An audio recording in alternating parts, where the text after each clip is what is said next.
Composta nossa igreja, turma, cumprimentando a todos, né? principalmente o desembargador Orlando Perri, que veio compor no doutor Jorge Tadeu, em razão da ausência justificada do desembargador Juvenal, presidente, e do desembargador Giraldelli, que estão fora da cidade a serviço. Irmãos, a pauta, né? A pauta da a ata da sessão anterior. Depois, daqui a pouco o senhor põe. Daqui a pouco nós vamos aprovar a ata, que ela foi feita virtualmente. Mas para ganhar tempo, vamos declarar os processos que serão adiados, né? Essas são ausências do desembargador Juvenal e esses do desembargador Juvenal. Em razão da ausência justificada para o Juvenal, é o processo número 2 da pauta, número 3 da pauta, número 4 da pauta, 5, 6, 7, 10, 11, 12, 13, 14, 15, 16, 18, 19, 20 e 21. Igualmente, por força da ausência do desembargador Giraldelli, o 1 da pauta, o 8, o 17, o 22, o 23 e o 24.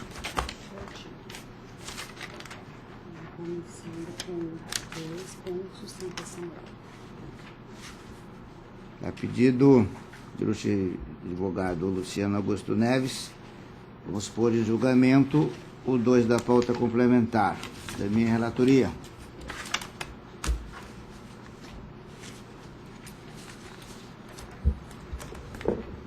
Igreja Câmara. Trata-se de habeas corpus com pedido de liminar, impetrado pelo advogado Luciano Augusto Neves, em prol de Carlos Alberto Paes de Souza e Eugner Igor Arruda Almeida, apontando como autoridade coatora o juiz terceira vara criminal da comarca de Cuiabá. Colhe-se deste caderno processual que a prisão temporária dos pacientes foi decretada dia 16 de março do ano em curso, custódia essa convertida em preventiva em razão da suposta prática dos crimes de roubo circunstanciado e corrupção de menores. Assevera o firmatário desta ação constitucional que a autoridade judiciária impetrada violou o disposto do artigo 93(9) da Constituição Federal, pois não apresentou, ao decretar a prisão preventiva dos pacientes, fundamentação adequada, consubstanciada em elementos processuais concretos, esclarecendo outro sim, que na espécie em debate não estão presentes quaisquer dos requisitos autorizadores previstos no artigo 312 do Código de Processo Penal. Averba o autor da vertente impetração que os pacientes ostentam predicados favoráveis, são primários, menores de 21 anos, têm endereço fixo e trabalho lícito, condições essas que lhe autorizariam, em tese, a responder ao processo em liberdade, aduzindo ademais que, caso eles sejam eventualmente condenados pelos crimes que lhe forem imputados, serão agraciados com atenuantes de pena e serão submetidos a regime mais brando que o fechado. Forte nessas razões, requeriu liminarmente a questão do estado de liberdade dos pacientes. A liminar foi indeferida pelo desembargador Gilberto Giraldelli na instância revisora. A Procuradoria opinou pela denegação da ordem. É o resumo do relatório da Procuradoria. Ratifico o parecer escrito. Ratificado o parecer escrito, o advogado tem a palavra pelo prazo regulamentar. Excelentíssimo desembargador Luiz Ferreira, relator. Desembargador Orlando de Almeida Perri, posso botar? Desembargador Dr. Jorge Luiz, já estou aqui prevendo a promoção de Vossa Excelência. Dr. Gil, Procurador de Justiça, demais eventuários, na pessoa da doutora Cibele, eu estendo aí os meus cumprimentos. Habeas corpus impetrado em favor dos pacientes, e esse HC nos trouxe bastante perplexidade da forma como se deu. Ocorreu um assalto nas lojas Avan, aqui na Avenida do CPA, na data de 26 de fevereiro do corrente ano. 6 agentes participaram desse assalto. Foram levados algumas dezenas de celulares e a quantia de 3.000 e poucos reais. Essa ação toda ela foi monitorada pelo sistema de câmeras. De imediato, logo após o assalto, de imediato a polícia já logrou êxito em efetuar a prisão de 2 agentes em flagrante. De lá para cá, com as imagens e com o depoimento dos 2 agentes presos em flagrante, identificaram todos os outros elementos. Daí em diante, a polícia, na tentativa de localizar os outros integrantes, dentre eles os pacientes, esteve na rua, onde os 2 moram na mesma rua, no bairro, e confesso que não me lembro de cabeça o endereço preciso que está aí nos autos.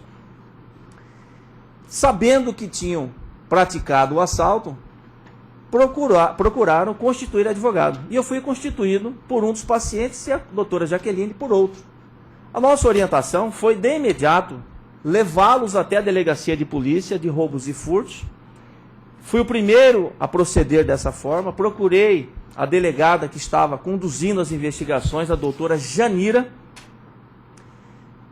Falei, doutora, estou aqui representando fulano de tal, referente, é esse mesmo. O senhor pode apresentar? Posso. Fiquei de levá-lo na quinta-feira, ela não podia, na sexta-feira não podia. Por fim, ela me marcou comigo na segunda-feira e levei o rapaz. Levei ele diante de todo o conjunto probatório e, por nossa orientação, ele já confessou, deu detalhes de toda a ação. Para nossa grata surpresa, menos de 24 horas ela pediu a prisão do paciente. E do outro também, do outro paciente, o Ugner, que através da doutora Jaqueline agiu da mesma forma. Então, compareceram diante da autoridade policial sem nenhuma intimação, levar os documentos de identificação, provando ser eles, tá? Apresentar o comprovante de residência para que pudessem ser localizados tanto pela autoridade policial, bem como pelo Poder Judiciário.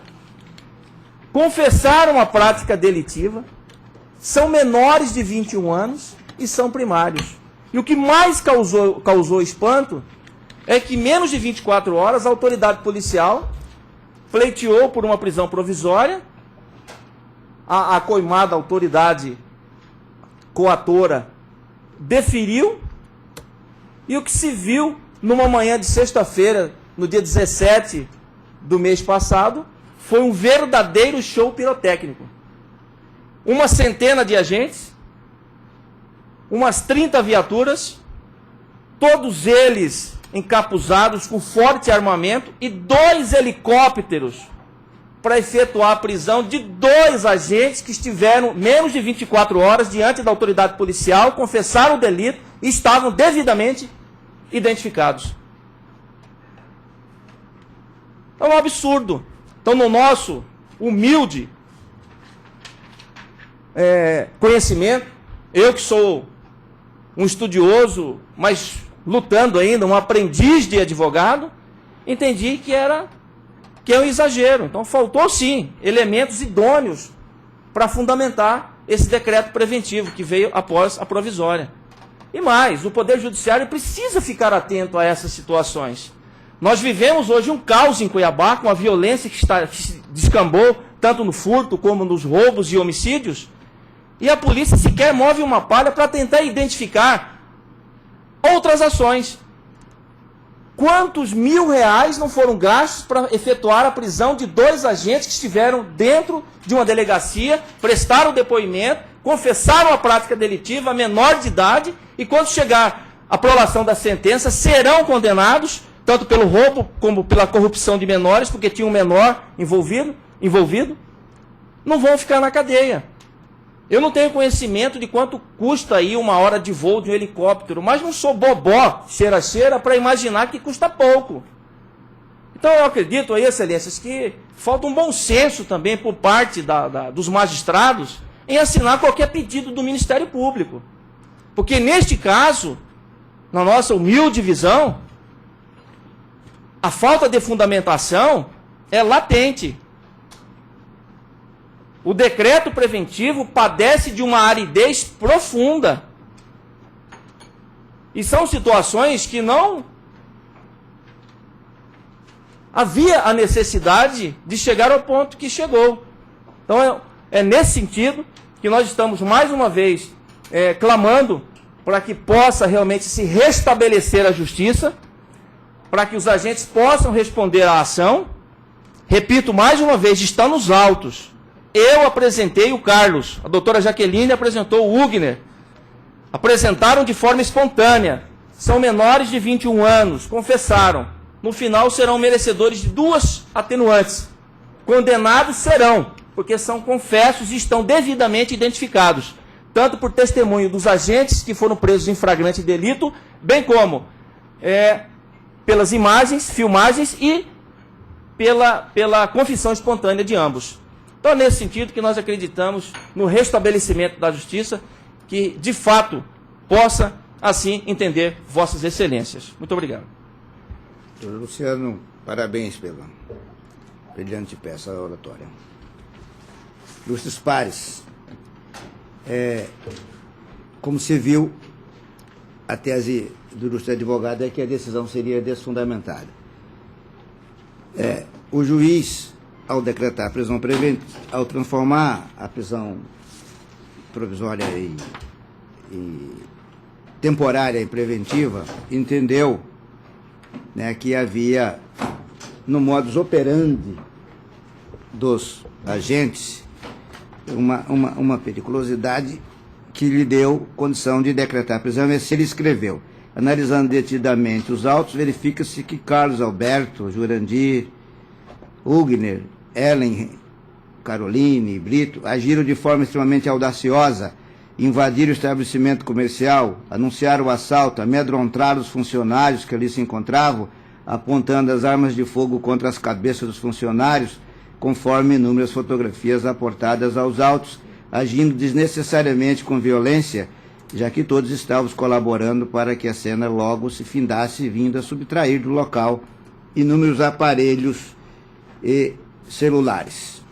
Então, o que diz digo eu? Da análise do decreto judicial, acima parcialmente transcrito e lido a vossas excelências, é possível constatar a existência de elementos justificadores da custódia cautelar dos pacientes, qual seja a garantia da ordem pública, em razão do modus operandi audaz e desproporcional por ambos supostamente empregado na prática da conduta delitiva em alusão, restando preenchido, portanto, um dos requisitos autorizadores para a prolação do referido ato constritivo.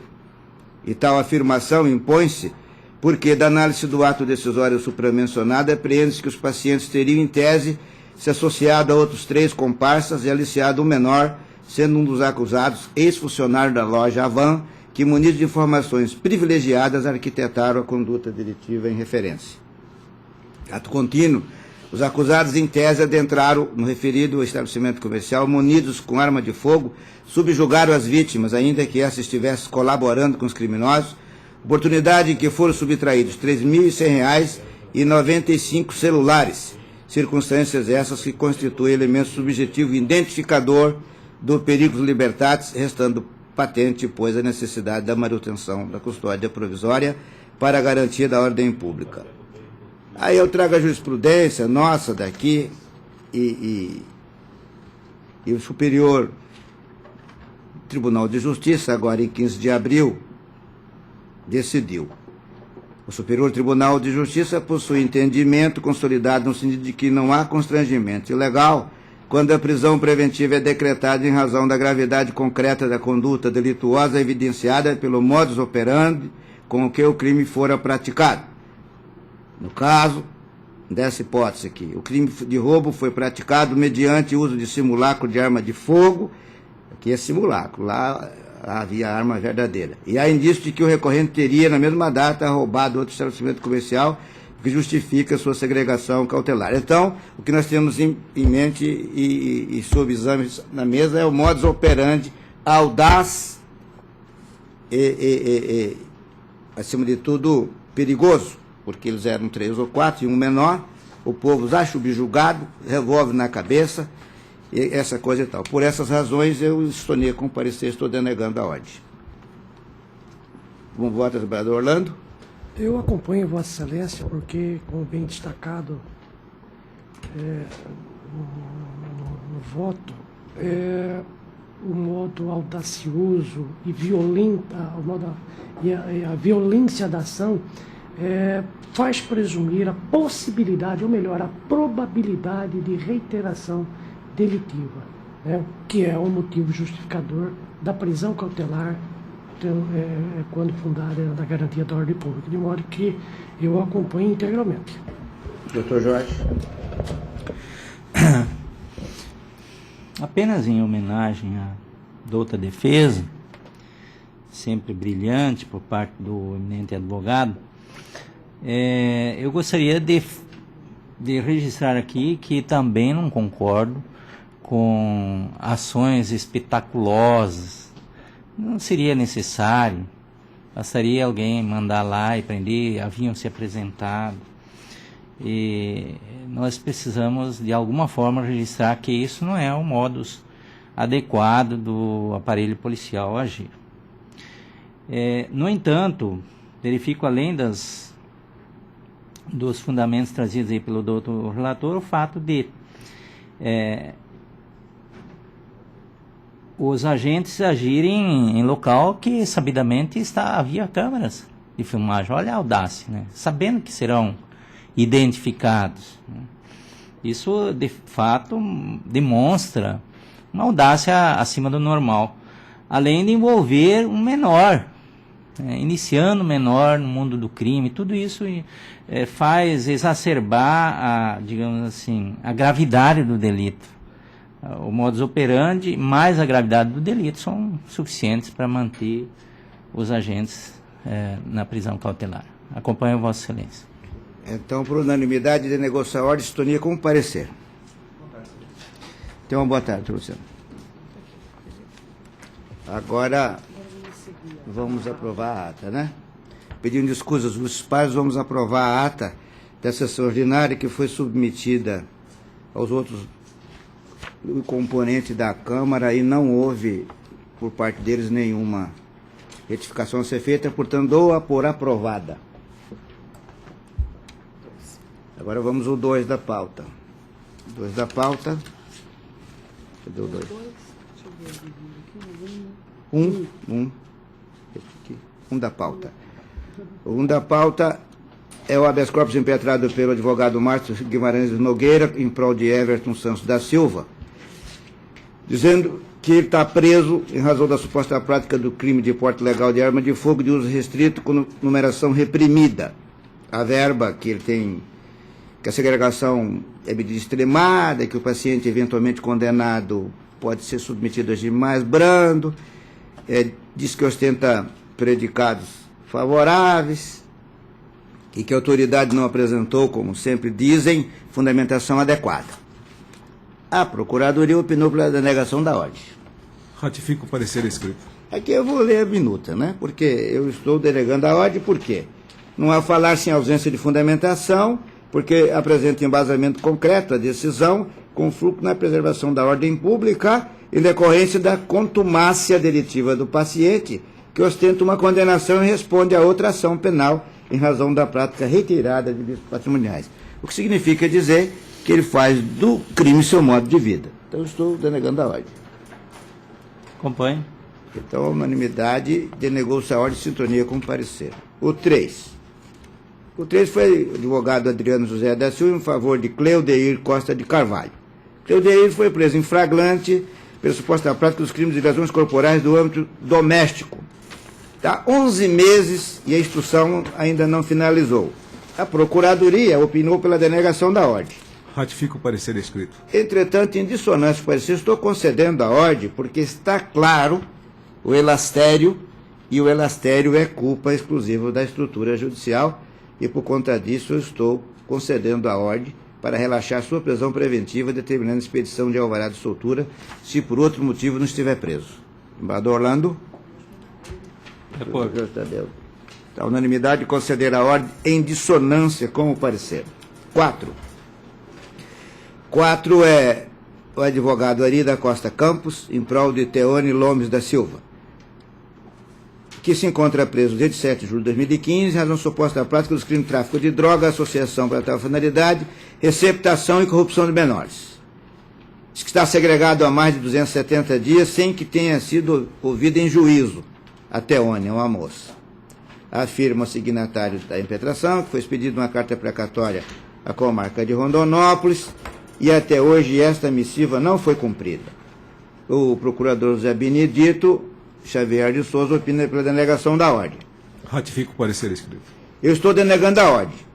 Parece até paradoxal, mas aqui eu digo, não há falar-se em constrangimento legal decorrente de excesso de prazo, quando atendido o princípio da razoabilidade em razão das peculiaridades do feito, da complexidade da causa, da necessidade de expressão de carta precatória, objetivando a citação e o interrogatório da paciente que está lá na outra comarca.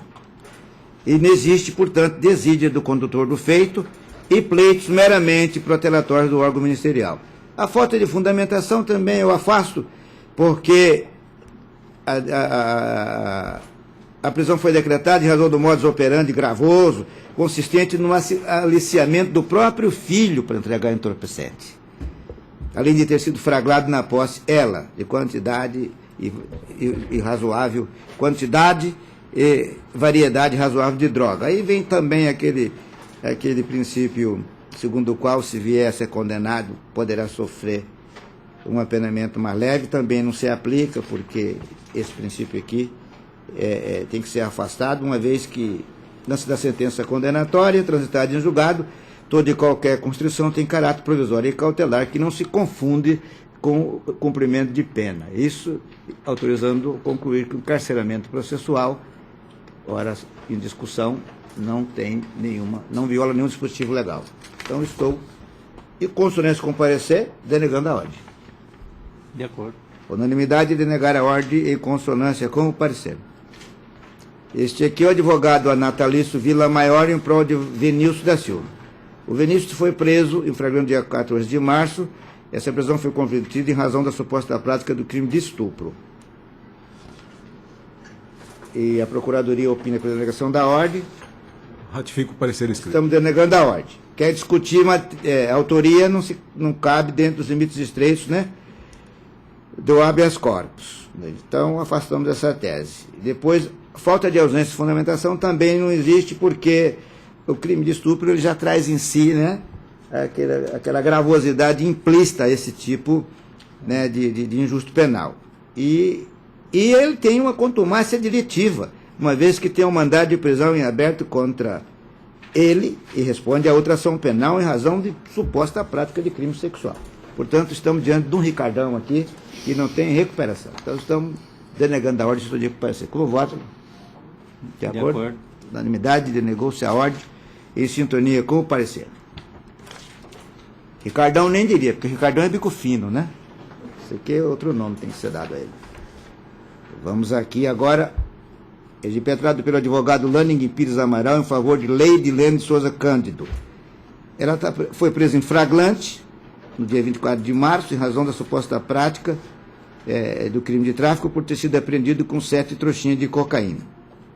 Diz que tem 3 meninas menores de 6 anos de idade, e condições essas que lhe autorizariam, em tese, a responder ao processo de liberdade. Registra que também, se vier condenada, eventualmente, por certo, será submetido no regime mais brando do que ela está hoje. E aí, nessa instância revisora, a Procuradoria opinou pela concessão da ordem para que a prisão preventiva da paciente seja substituída por medidas cautelares alternativas. Ratifico o parecer escrito. Por esse espaço, fui mais longe. A decisão não se sustenta, ela não tem nenhuma fundamentação.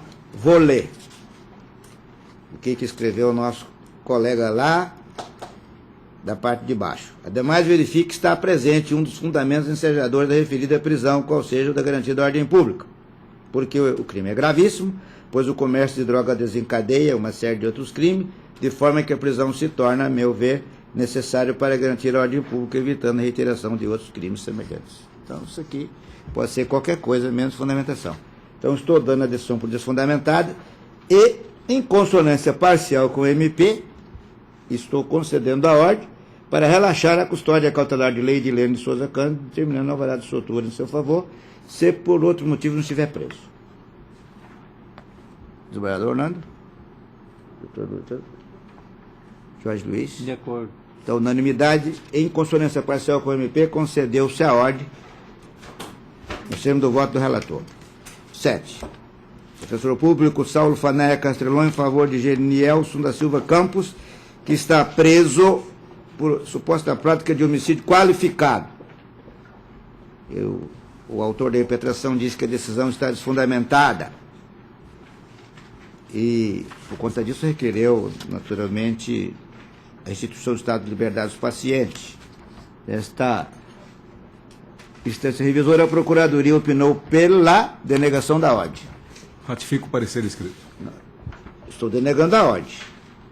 Decisão de pronúncia que negou ao paciente a possibilidade de recorrer à liberdade revela-se fundamentada em razão das circunstâncias do caso concreto que retrata sua periculosidade em decorrência do modus operandi audaz e violento, em tese empregado na prática da conduta criminosa, uma vez que ele teria em tese ceifado a vida da vítima com disparo de arma de fogo e violência física na frente de seus familiares, além do fato de que pode ausentar-se da culpa, posto que dele se ausentou e demorou 8 meses para ser segregado. Então, por essas razões e por outras que do voto consta, estou em sintonia com o parecer denegando a ordem. De acordo. Unanimidade denegou-se a ordem. Estimo do voto do relator. Terminados os habeas corpus, vamos aqui 2 processinhos que não dependem de revisão. Um é a apelaçãozinha de José Augusto de Moraes Neto contra a sentença do juiz da vara especializada da violência doméstica, porque o condenou a ter 30 dias de prisão simples pela prática de vias de fatos, destacando que no mesmo édito o recorrente foi absolvido do cometimento do ilícito de ameaça.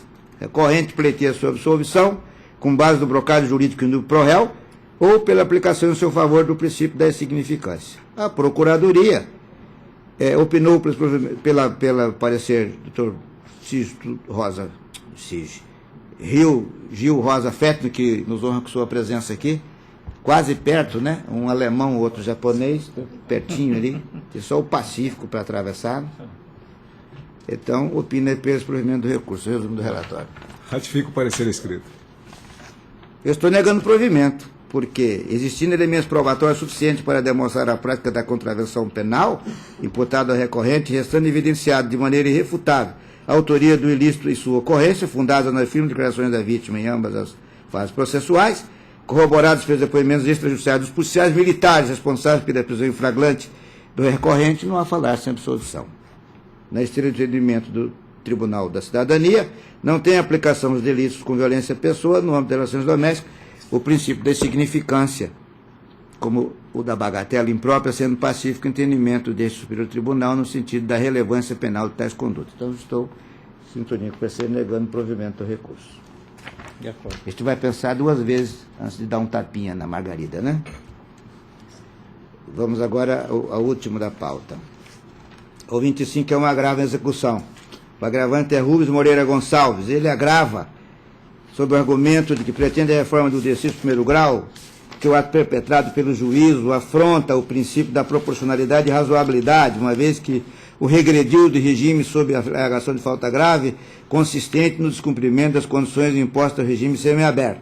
Ele diz, abre aspas, ele possui um esquecimento acometido por falta de medicação, as quais não se encontra tomando de forma regular, razão pela qual deixou de comparecer mensalmente em juízo para justificar suas atividades. Isso sem contar que, ele diz, o reconhecimento da falta grave, neste caso na medida proporcional e razoável, pois as justificativas apresentadas foram suficientes e plausíveis, devendo ser consideradas a fim do não reconhecimento da falta grave. Fecha aspas, ipsi litteris. Contra razões, o Ministério Público rechaçou as alegações do agravante, averbando que a decisão exarada não padece nenhum vício, pois foram observados pelo juízo da primeira instância todas as exigências aplicáveis à espécie. E aqui, nessa instância revisora, eu não sei o nome do procurador aqui, mas seguiu a mesma linha intelectiva, o que significa... Agora é Dr. Sige. Ratifico o parecer escrito. Ratificado o parecer escrito, nós estamos negando o provimento a este agravo, porque, digo eu aqui, a superveniência de falta grave no curso da execução penal autoriza a regressão do regime do cumprimento de imposto na sentença condenatória do semiaberto para o fechado, dada a expressa orientação do artigo 118, inciso 1 da Lei de Execução Penal, segundo a qual, não vou nem ler, porque estamos aqui diante de um especialista, né? Então, não tem condição de dizer que ele esqueceu dos compromissos que ele assumiu na audiência do monitória, porque não estava tomando remédio. De sorte que eu estou com um parecer negando o provimento ao agravo de execução, mantendo incólume a decisão agravada.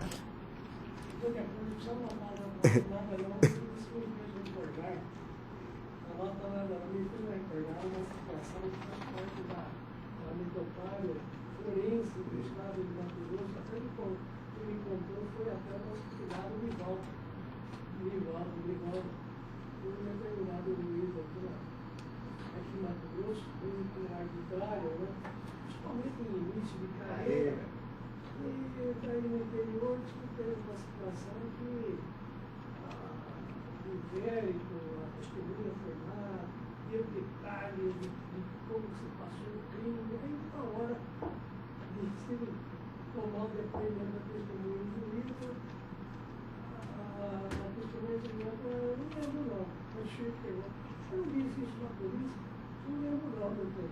Não lembro, não lembrava de nada. Ele passou a mão no telefone e ligou para o delegado de polícia e mandou prender esse moço. Então, para ele, na hora que você começar a lembrar, você me liga.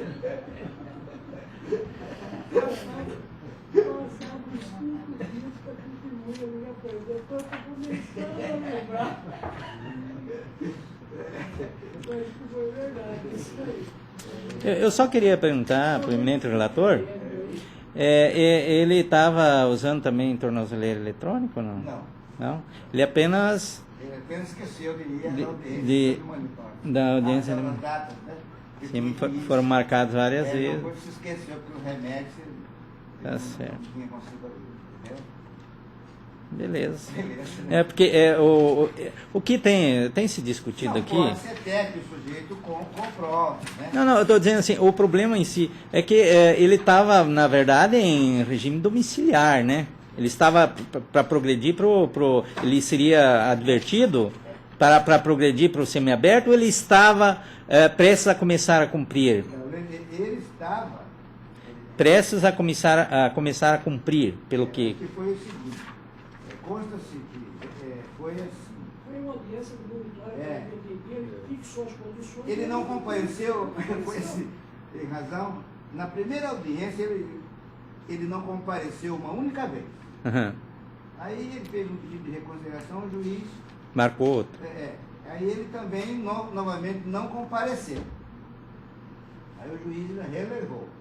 Na terceira, ele pediu de novo, aí o juiz praticamente fez o que o colega fez.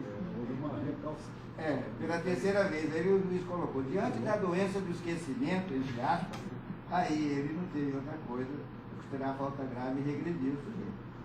3 vezes, ele não foi nem a primeira nem a segunda. Toda vez ele pediu uma reconsideração, o juiz dava, uma, duas. Na terceira, por favor, peraí, essa doença do esquecimento já era. É interessante, porque fica difícil, diante daquela súmula da 533, né, o juiz, em princípio, a súmula 533 diz que teria que instaurar um PAD e tal. Mas nós, aqui, pelo menos o desembargador Orlando e eu, estamos entendendo que quando há esse tipo de violação e feita a monitória com a audiência da defesa, implementa-se, o juiz tem condição assim de regredir.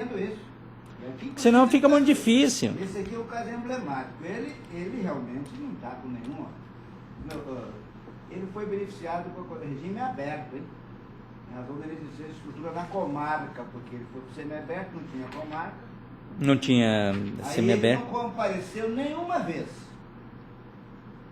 Aí, em 19/4, realizou-se a primeira audiência, considerada justificado os cumprimentos das condições. Ele novamente não cumpriu. Quer dizer que ele estava sendo altamente beneficiado pela omissão do Estado e não se dignou a comparecer à audiência. Muito difícil. Então, na unanimidade, sintonia com o parecer, desproveu-se o agravo.